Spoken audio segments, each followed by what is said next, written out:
operate, as you heard, the largest sheriff's office in the state of Texas. It requires a lot of funding, so very thankful to the commissioners on Commissioners Court. I know out here specifically, Commissioner Cagle, Judge Emmett, of course, and also Rodney Ellis. That's been a great ally and partner for many years in my previous work. But a lot of things are happening, like I said. One of the biggest challenges that we have is that we operate the largest, in many ways, the largest mental hospital in the state of Texas, which is the Harris County Jail. On any given day, we have about 9,000 people that are incarcerated. It used to be a little bit higher, around 9,300. So think about it, it's kind of a city within a city. Just to give you a little bit of scale, we prepare 25,000 meals every day, that we have to deliver to these inmates. And of those that are there, about the 9,000, 75% are pre-trial detainees, meaning they haven't been found guilty of anything. They're simply waiting court. They simply can't bond out, many because they're, to be quite frank with you.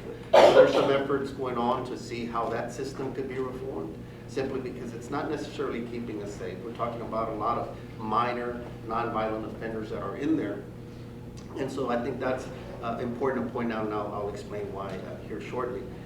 It's also a tremendous drain on resources.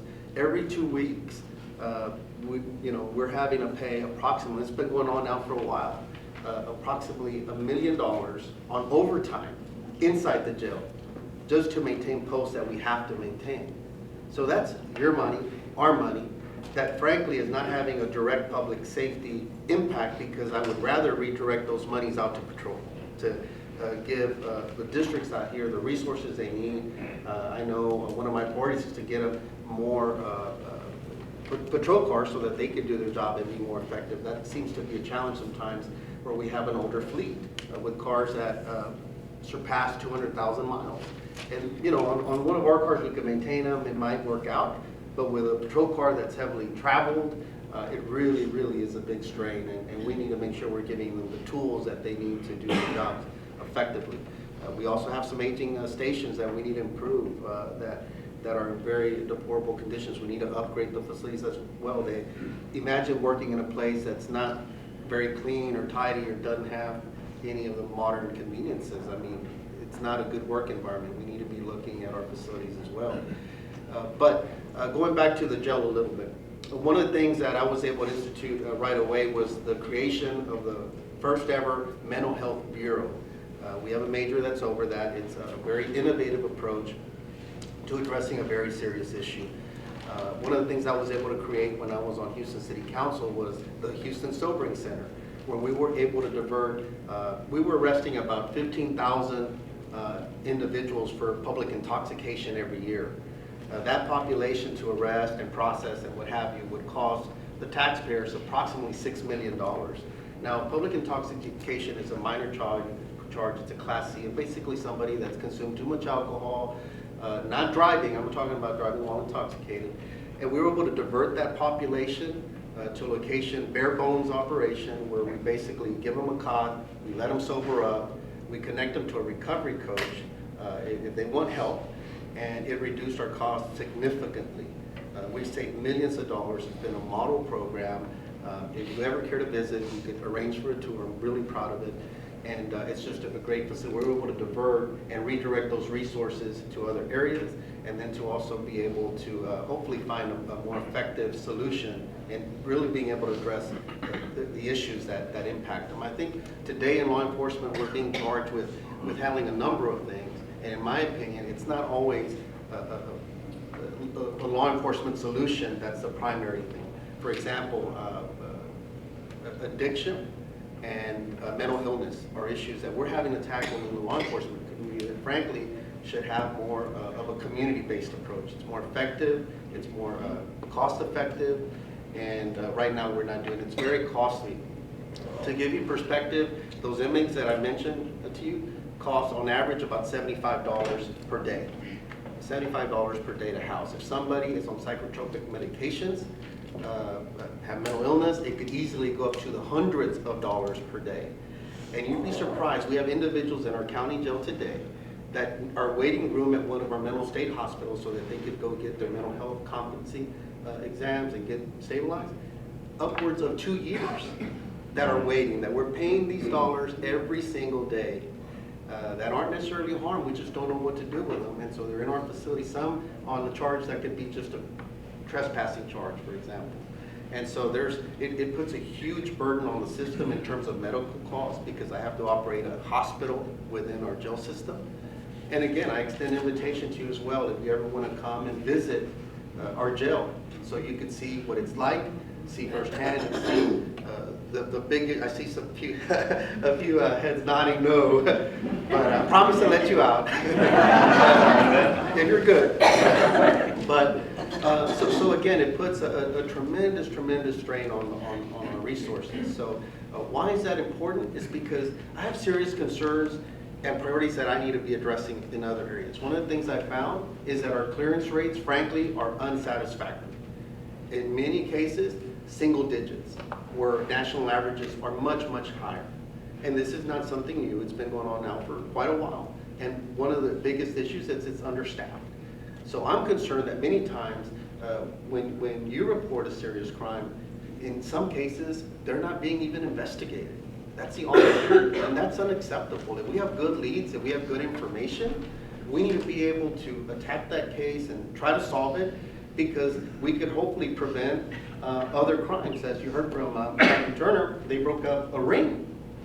Why is it important? Because they're not going to stop with one robbery. They're going to continue to do it until they get caught. So we need to aggressively be going after these criminals. But if we're not even investigating reports that come in, then it's very difficult. And when so many resources are being pulled to the jail operations, then it's a matter of where do we put our money. And so we're aggressively now trying to ramp up our investigative divisions with staffing. I was surprised that none of them had a dedicated data analyst that would work directly with investigators hand in hand every day directly to be able to use data and kind of get information that could strengthen a lead for an investigator. And so that's something that we're trying to ramp up. To me, it's very important to strengthen patrol, that it be as strong as it can, and then also investigations. Those need to be kind of our bones of the entire agency. And so I definitely see room for improvement there. If it wasn't for the collaborative efforts of others around here, like constables and things like that, helping us solve crimes and tackling crime in the communities, it would probably be a lot worse. So we're very grateful for their support, as well as working with like school districts and other cities and counties. I want to make sure that we're working closely with HPD as well. One thing that I found over my years is that, look, these crooks don't know boundaries. It's not like they stay exclusive in Houston and don't come out. No, sometimes they live out here and go in there to commit crimes, and vice versa.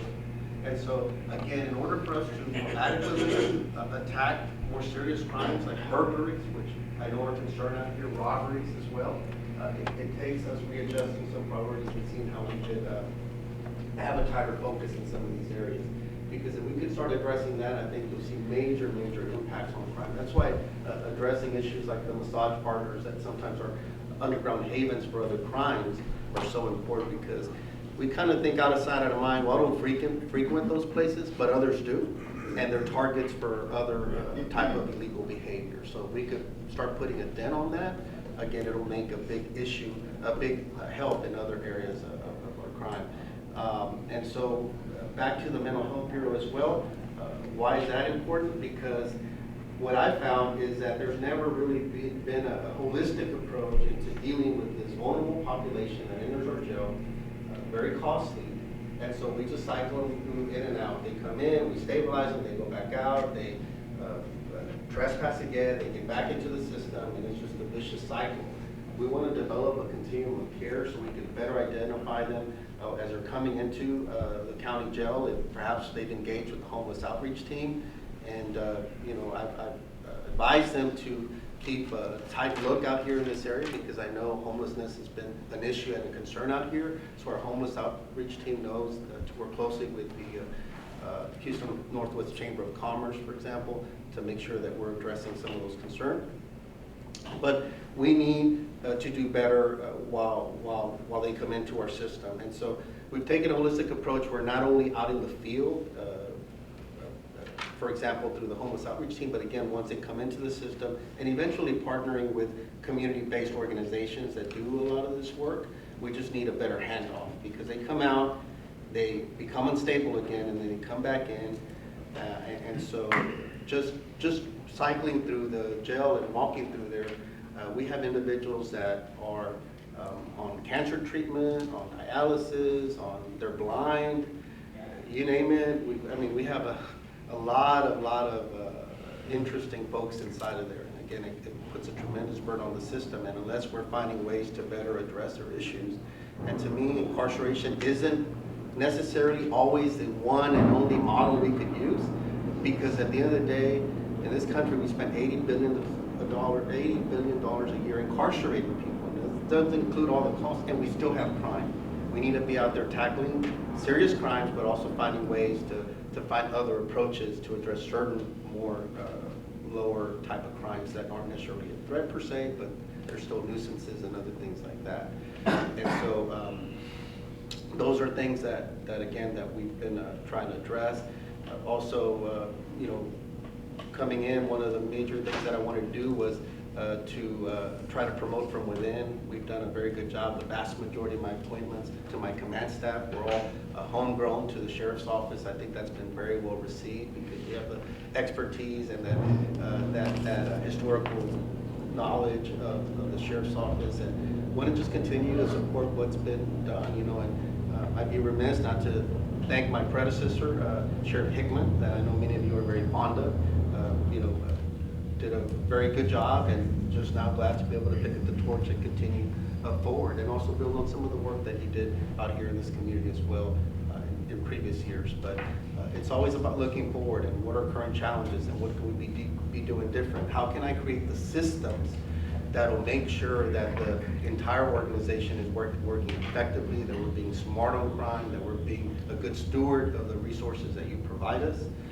And so that's what we're charged with every day. But those are some of the challenges, like I mentioned. Our clearance rate, the staffing inside the jail has been an issue. And so these are things that we're proactively addressing. We're trying to also grow our DWI task force. We have 6 members assigned. It's a fairly new unit that Captain Whitaker helped launch.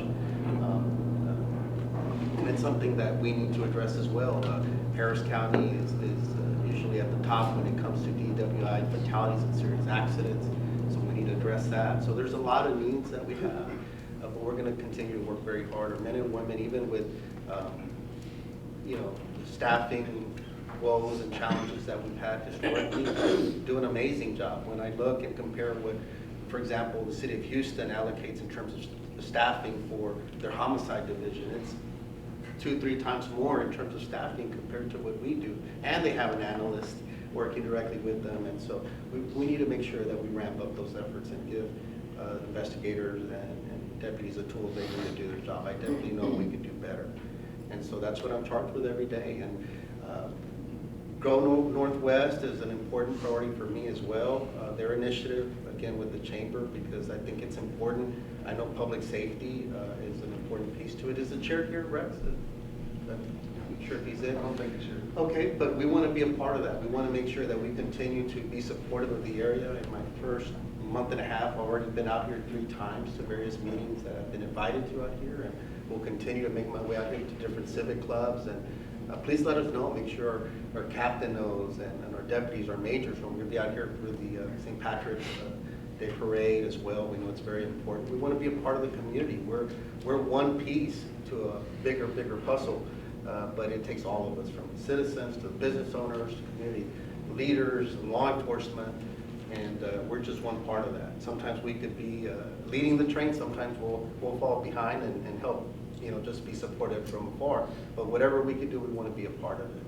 And public safety is so important. I know from my role on council is sometimes even the perception of crime, even if it's not real in terms of data, could be harmful to an area. And we want to make sure that we support the branding efforts out here and keep things safe. Because if people think it's not safe, then maybe they'll stay away or won't invest or won't want to move out here. And to me, an active community is a safe community. We want this to be an active, safe community that people feel comfortable to come to schools. In fact, when I was growing up, I'm very fond of this area because we almost moved out here. We visited a real beautiful 2-story home out here that my family almost moved into, but they were in the middle of trying to invest in a business, and they went that route instead and couldn't move out here at the time, but we visited the area back when I was growing up, so very fond of it. I would have come to the Klein Independent School District and been a part of it.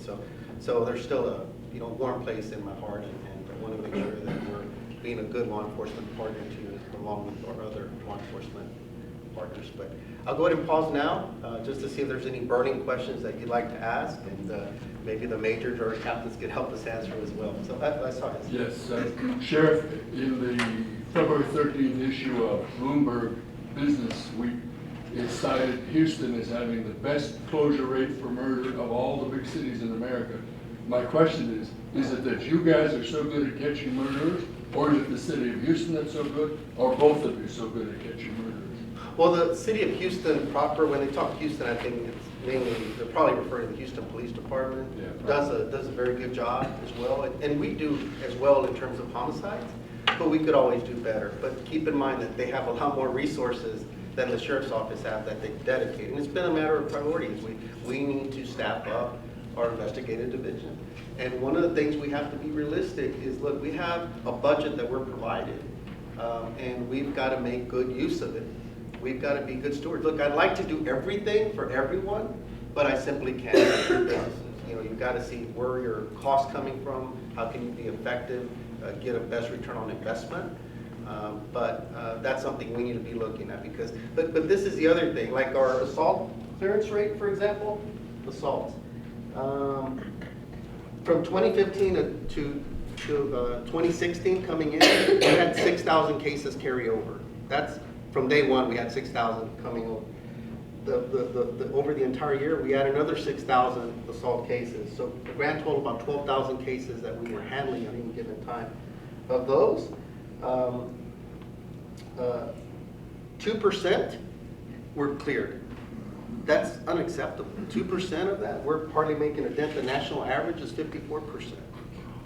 Terrible. Not to my satisfaction. I don't think anybody would be satisfied with that. The bad thing is many of those cases, the highest majority get cleared because we simply run out of the statute of limitations. And there's a statute of limitations after so long, you can no longer investigate because you can't charge anybody with it. So if we've got good leads, we need to be able to tackle those cases. Why? Because an assault case, if you clear an assault case, you in many instances you prevent a more serious crime that was in the making. It just, because there's some kind of altercation, some kind of fight, something happened. And sometimes it's what we call mutual combat, where maybe it's just two individuals scrapping, if you will. But sometimes it could be more serious. But if we're not looking at those cases very closely, then we're perhaps not preventing more serious crimes. That's why it's so important to be drilling down into these things. And one thing we're going to start doing is become more effective at data-driven decision-making, where we could really see where the hotspots were, the crimes. And we have burglary of motor vehicles out here that are spiking up, robberies. How can we work with our partners to develop more initiatives, more collaborations, more stings, more undercover work, whatever we need to do to make sure that we're attacking the crime. Because if not, it's going to continue to fester, and then there starts becoming a comfort to say, oh, we could go over there, or Harris County is not going to investigate it anyway. So we need to make sure that we change our focus. I gave you a long answer, sorry. Let me get her. Yeah. What are the major crimes in our area? The major crimes, do you have any stats on the major crimes? I don't have the stats. I know some of the areas that I'm concerned about that are burglary of motor vehicles are ticking upwards, robberies as well. Captain, I don't know if you've seen the latest numbers. If you have them, if you could share them. I did get some stuff recently. BMV is actually on a good trend for this year. Good. Compared to the same time frame year to date as of yesterday, there was a decrease in BMVs. 9%. So that's positive. You talking about any particular robberies? Do you have like robberies or burglary of robberies businesses? are one difference, so it's basically maintained the same. We haven't really increased or decreased. I mean, we had one more, but that's a small, less than 1%. Thefts is down 14% to the same time period last year. Burglary of residence is down 10%. Sexual assaults is down 5 incidents, which is 45% just because of the small numbers, but it's down 5 incidents for the same time. Aggravated assaults have gone up 30%. Burglary of residences have gone up from 39 last year to 71 this year, so that's a pretty big jump. See, a lot of these numbers will fluctuate, they'll fluctuate over time. Sometimes they'll be high, sometimes they may be low. But if we have a strong investigative corps of investigators, it doesn't matter what the crimes are, hopefully we're clearing cases that could put a dent in some of that consistently. And so that's why they work hand in hand. So we're not so much driven or being reactive to, oh, we got a spike in robberies, what do we do? And then we don't have robbery investigators to investigate them. And so, we need to make sure that we're strengthening up so we can give them, that as they report the crimes, that we're investigating more effectively. And so I think that's an important thing. And also, especially ladies, one thing that we're seeing in other parts, I don't know how prevalent it's out here, but, and I can't think of the term they use, but give you a scenario, you step out of the vehicle to pump gas, you leave your, what are they called? Sliders, there you go. And then they leave the, have y'all heard of them? Okay, well, just some of you have it, but they'll leave their purse, in the front seat, yeah, and you go back to pump gas, somebody just comes in and steals your purse. Are there other tactics they're using, or is that, just, because you're distracted, or you're pumping gas, and you left your door open because you're gonna come back, and the purse right there will just come and snatch in a matter of seconds. It's happening in other shopping centers, strip centers, around the county. Daycare centers. I'm sorry? Daycare centers. Daycare centers, and so there's a lot of things where that's happening. So, like B&Bs, a lot of times that could be preventable because, they'll come and see who's left their door unlocked or who left something on their front seat. Like you leave something like this, pardon, but you leave this kind of laying on the floor, it could easily look as what? Laptop. And it wasn't, but, just going quickly to doors, break the window very easily, matter of seconds, grab in, it turned out to be nothing, but now she's got a burglary, damage to her vehicle, and it possibly could have been prevented. And you'd be surprised what they'll take. The most minimal things just for quick cash, and fast turnaround, and then, sometimes they'll grab valuables, and sometimes they don't. So some of that sometimes can be prevented. And so I know the Houston Police Department, Captain, I don't know if we do it on patrol, but sometimes they'll do those grades for the vehicles. Well, they'll go around to a parking lot and kind of give you a grade and say, you passed, your car was locked, nothing visible, or you failed, you left something of value in your car seat that's visible. Yeah. So. Yeah, we do those, Sheriff. You do? A lot of people fail. You see? Yeah, so that's where we need your help. You see, that's where we need your help because We're doing it right now out there in the parking lot. You never know. Larry? Sheriff, I think it's critical for all of us to know.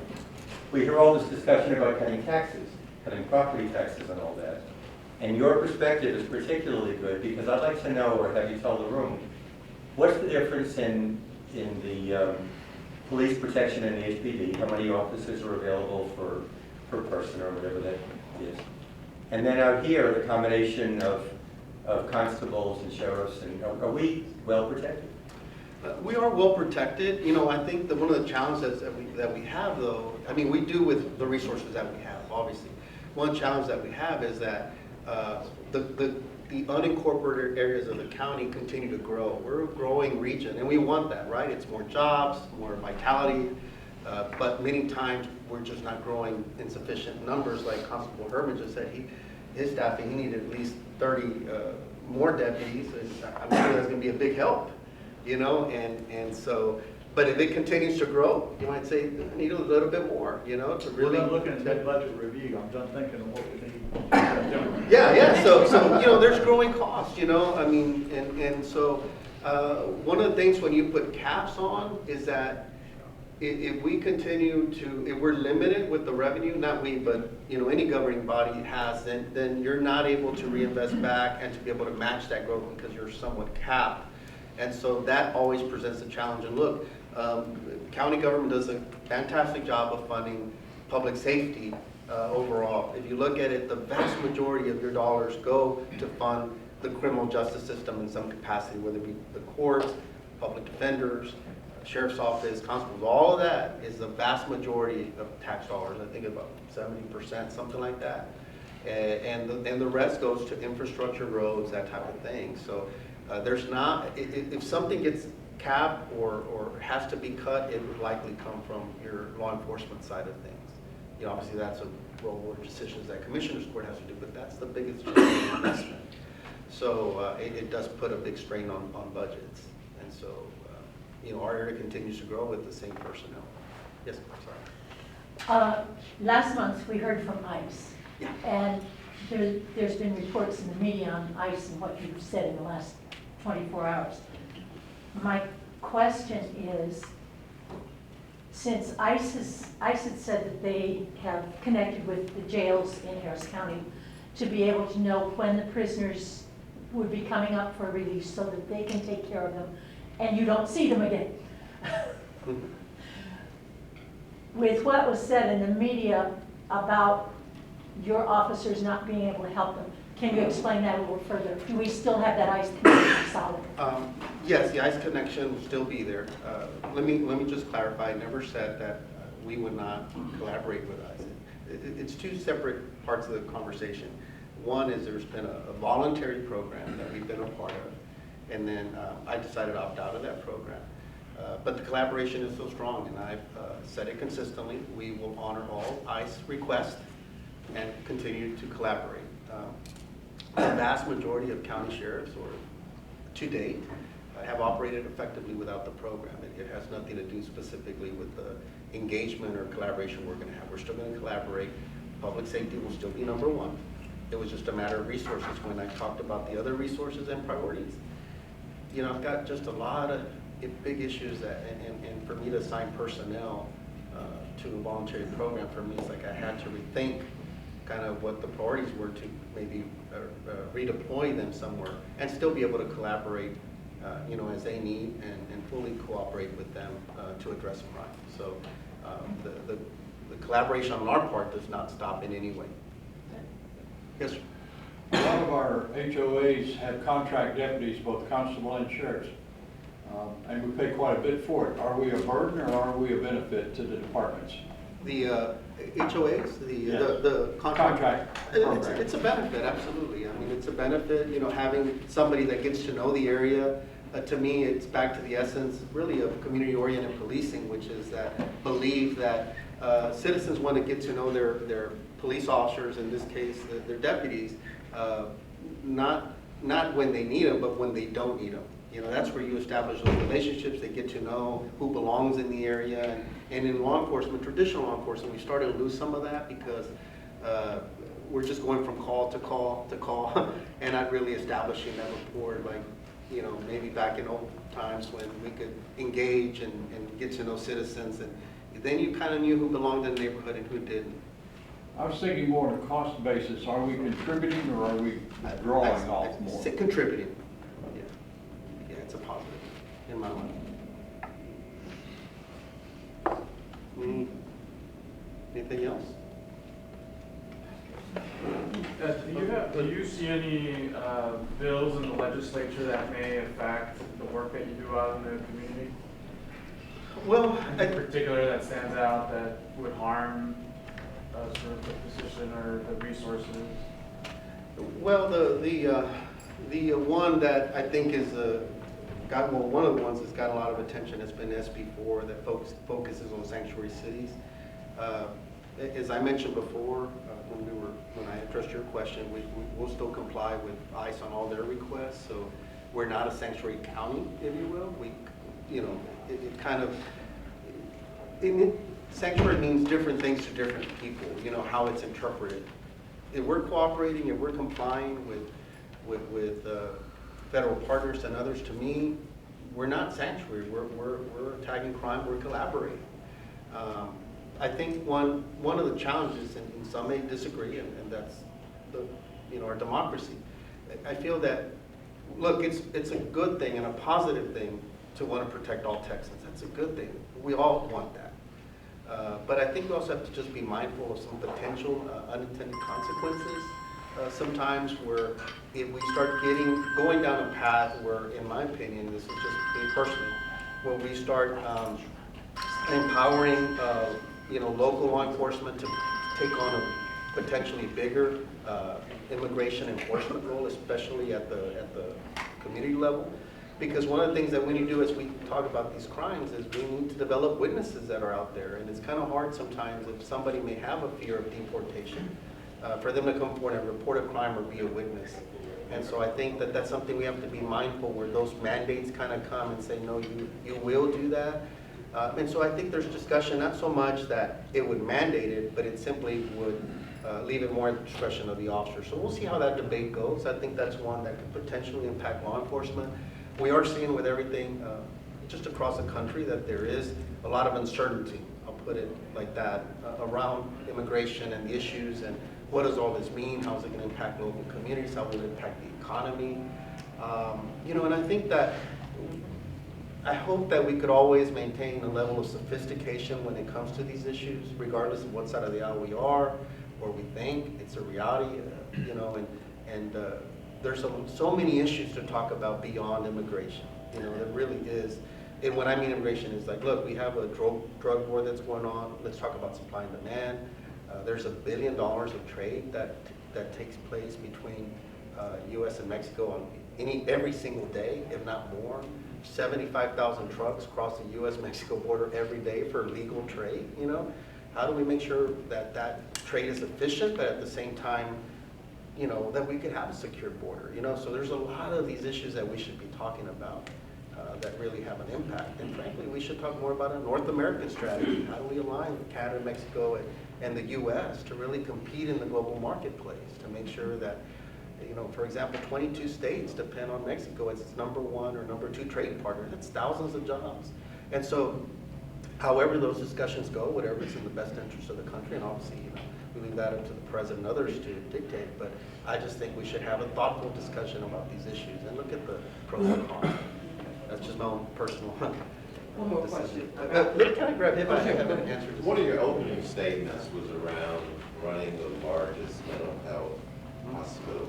How can you, in the state of Texas, steer me to resources other than, I don't Google it? I'm sorry, Steer me toward resources that I can get more information about mental health. Are they coming to you already diagnosed? Or are you diagnosing them in the system? Just so I can get a better understanding. Yeah, basically what happens is back in 1962, 1963, just to give you a little bit of context, then President Kennedy started taking us in a different direction of saying, instead of having all these folks in a mental hospital institution kind of system, is they should be more a community-based approach. I think he had a loved one that was impacted through mental illness. Captain Coons is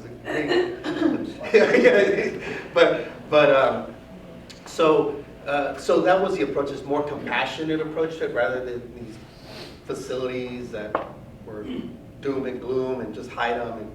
And so, as you know, he was tragically assassinated.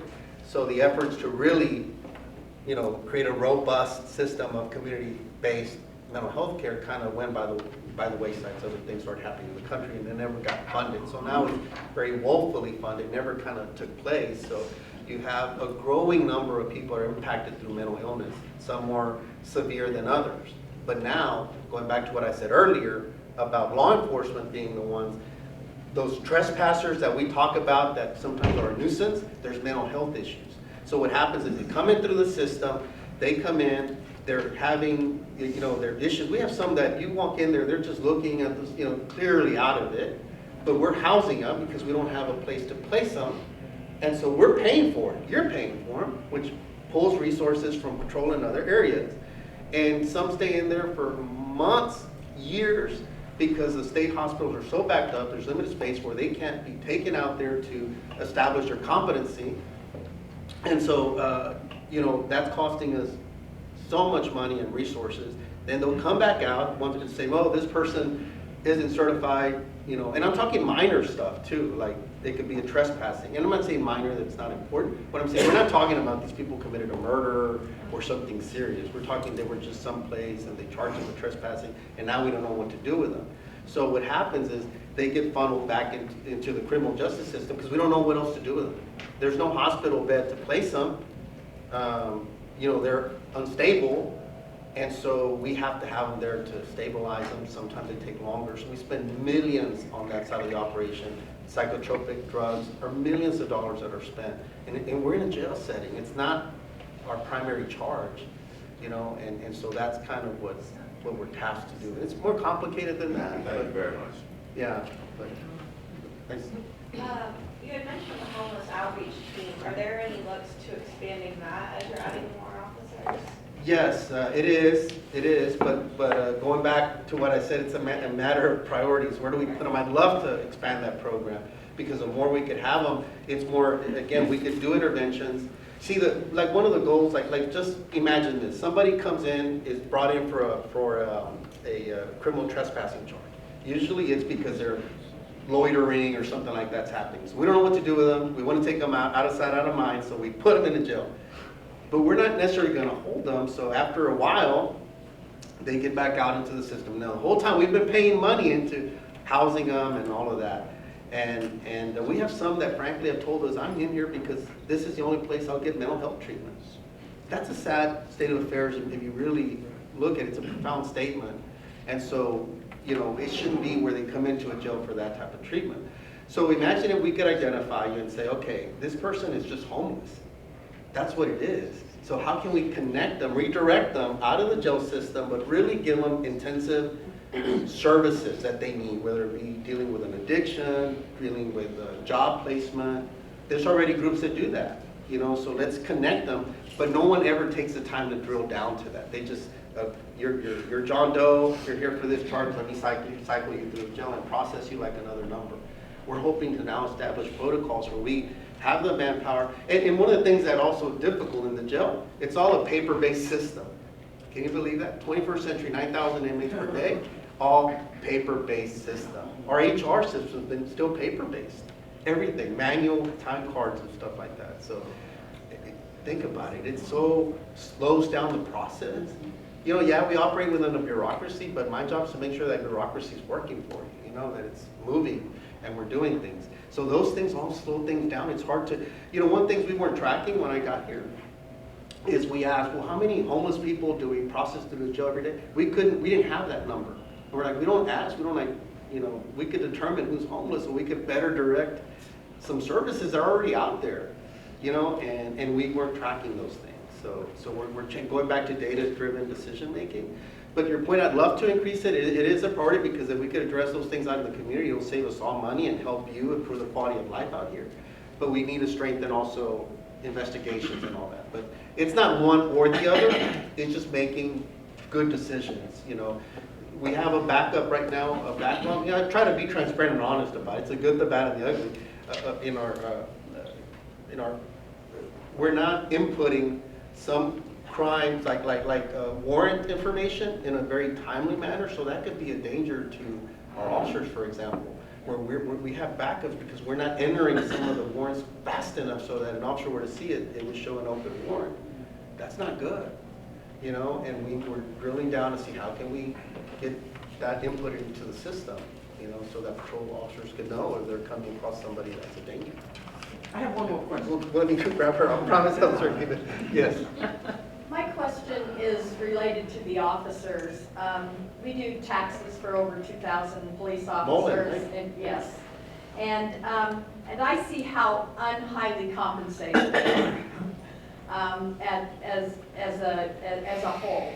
And especially the sheriff's department. And I'm wondering, and so then our sheriffs that are out in this area in order to try and have enough money to raise their families are doing extra jobs and all kinds of other things. And I just wonder if there's any future in the budget where there will be some put back in. I mean, I'm all for all the community stuff, obviously, but I worry that they're not being, we're asking them to do a lot of things for a lot less money than maybe a lot of people realize. Well, I agree. I think in this profession, you know, and especially our frontline folks, frontline supervisors, you know, I'll exclude myself from it, not compensated as they should be. You know, teachers, you know, all these professions, you know, especially a law enforcement officer that puts their life on the line every single day, literally, you know. And so, so I share your concern for that. One of the things I noticed, and this goes back to I think in the fall of last year before I came in, is some of them haven't even been paid what we call step increases that are, you know, you're aware of that, and to me that's unacceptable. You know, they're doing the work. You know, we need to be able to honor that commitment, and so that's a commitment that I'm trying to honor. I'm managing expectations because I've got to manage a lot of budget needs. So I'm you know, coming in, we had about a $9 million budget gap from day one that had to close. Thankful to Commissioner's Court that helped us with that, but $9 million in the hole. A large part, we were outsourcing a lot of inmates to private prisons at a high cost that wasn't budgeted, you know? So that had to be closed. Commissioner's Court thankfully helped us with that. But, you know, these are things that we just have to address, you know? And the more we can manage the jail population, lower some of our overtime costs, then hopefully we could then find the money to be able to invest in patrol cars, invest in their step increases. In terms of, that's what my folks been on the step increases, because it's owed to them. They've been delayed in getting those monies. In terms of pay raises, that would probably be a larger discussion, probably for Commissioner's Court to consider, because frankly, we just wouldn't have enough to do a pay increase in any magnitude from our existing budget, when we're not even paying for step increases. Yes, sir. Oh, yeah. Oh, I'm sorry. Go ahead. I would just like to know, I know we take great pride in supporting all law enforcement, or all levels of law enforcement, our emergency medical services. And I'd like to know what your feeling is, if you become familiar with Cypress Creek's efforts in our tactical medicine and the services we provide, or the training that we provide. Is that a great benefit to you? Is it something that you wish to continue? Yes, I'm supportive. I think it's good. Like I mentioned earlier, I think if we could work with you and then also see if there could be some cross-training with our you know, tactical folks as well. I know Major Kennard Bing used to be, well now being over Homeland and also Patrol side, and we could find ways to train together. You know, I think that there's opportunities, but I see it as a positive thing. And absolutely. I'm going to come back to you, I'm sorry. Okay, sure. I want to ask you about the constable versus the sheriff. Because is there a duplication of effort? I mean, how do you know, say for example in my subdivision, we can call either, so how do you know which one is the best? We're all the best. Right? No, we each play a valuable role. I think primarily, you know, from a constable's side, you know, they obviously have the reserve contracts. They provide security at the JP courts as well, and obviously provide, you know, other functions as well. And then obviously we have to manage the jail, which they don't have to do that side of things. So there's no duplication of effort? No, I mean, it's an added, you know, layer out there as well. And just like HPD, you know, HPD has central responsibility over the incorporated areas of, you know, Houston proper, but we're still county as well. So we're all peace officers at the end of the day, and we still collaborate. And, you know, we work closely as best we can with all 8 elected constables in the region. And so it's a collaborative. We have a lot of law enforcement agencies all throughout, you know, Metro PD and, you know, school districts, everybody. So everybody has a very specific role, functions. One more, I think. Anybody else? Yeah.